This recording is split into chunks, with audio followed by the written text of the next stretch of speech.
Welcome everyone to the ADA redesign of the board website. I'm going to take you on a quick tour of the new features and what this is going to look like. So let's start with our home page here. We've got some quick links at the top for those that are applying for a license.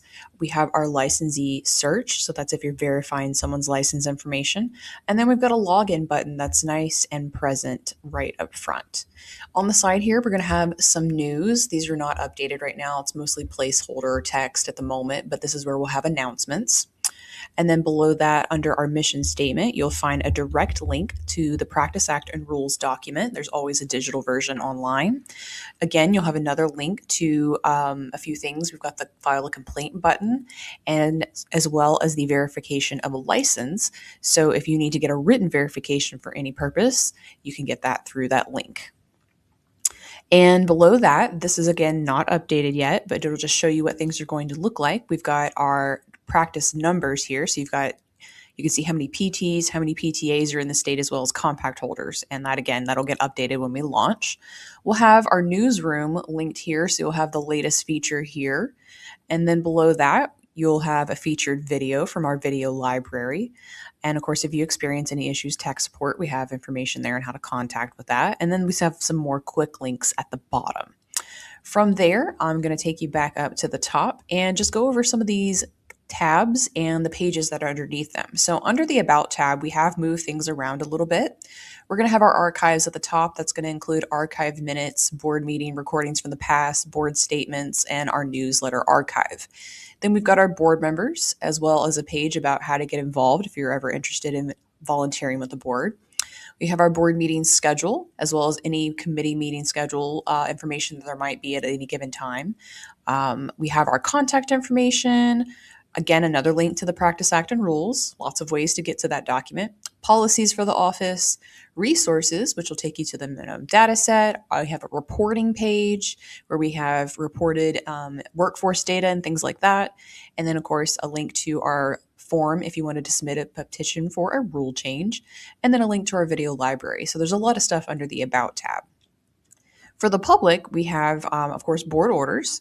There's a table that's going to be on that page where you can view all approved board orders. We have consumer information here. We have the public records request information, file a complaint, again, another link there, the licensee search. Again, you're going to see we have things linked in multiple places because we understand that sometimes folks might miss something. So we put it in a lot of different places to make sure that you have access to it. And then the mailing list request form. Under applicants, we've got all of our usual information, including application instructions and the FAQ for supervisors of provisional licensees. The PT contact information has been moved over here, as well as information on the Welcome Home Act. Under licensees, you're going to find the renewal page for all the current year renewals. Right now it's showing 2026. That'll get updated for next year. We've got the forms are going to be moved over here as well to make that easier to for you all to access those forms that you need, such as like if you were a CI or something like that. We've got inactive status information. We've got reinstatement information if you're reinstating an expired license, and information on the recovering physical therapy program. And under the CE tab, we don't have all these pages updated yet, but we've got the tool to find approved courses. So if you want to find a course that's approved before you and check that before you take it, you use that tool.